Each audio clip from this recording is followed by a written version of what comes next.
Laura was a very remarkable person.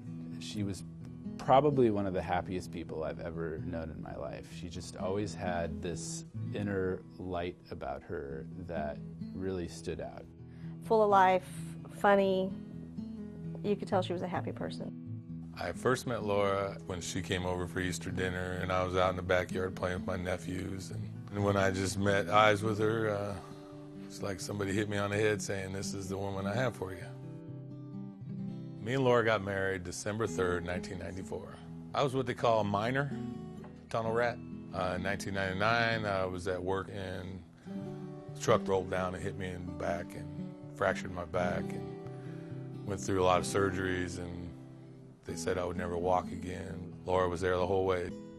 I first met Frank and Laura in January of 2002. Laura worked at a small church school, and even though Laura was the only one working, Frank's disability income was their primary source of income at that time. I called Laura.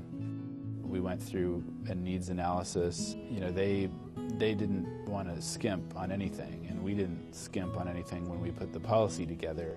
They purchased small whole life policies with a very large term rider. Laura was not sick at all at the time. In fact, she actually qualified for preferred rates, which was the best rating class we had at the time. Frank was actually not able to get insurance through my primary company, and we were able to get him a smaller policy with another company. 2 weeks later, we went to the doctor. We found out that she had this large tumor underneath her uterus area. And then they found another lump next to her lymph node. So, we were both very thankful that we had signed up for insurance then.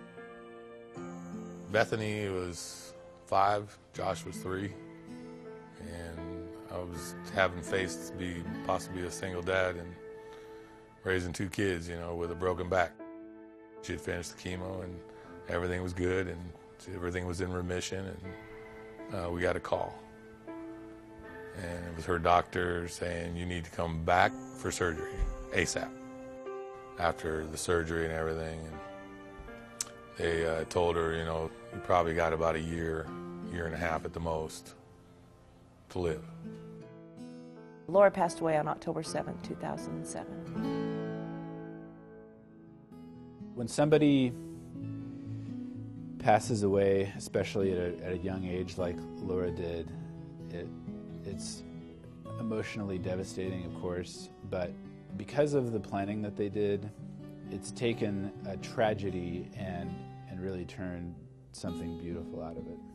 One of the riders that we put in place was the living benefits rider.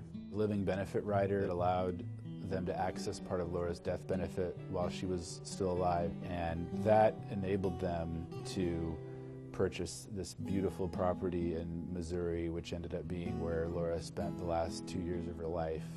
Frank now has his own permanent insurance through spouse's paid-up purchase option. It's a special type of policy just for this situation, and it is building some cash value for retirement and being able to support the kids after he's gone. Frank is able to pretty much be a full-time dad. He's really able to focus on the kids. I think that the kids and Frank, they're going to be just fine. They're going to have her with them forever. They're the strongest kids I've ever seen, and that's Laura's strength. She prepared them well.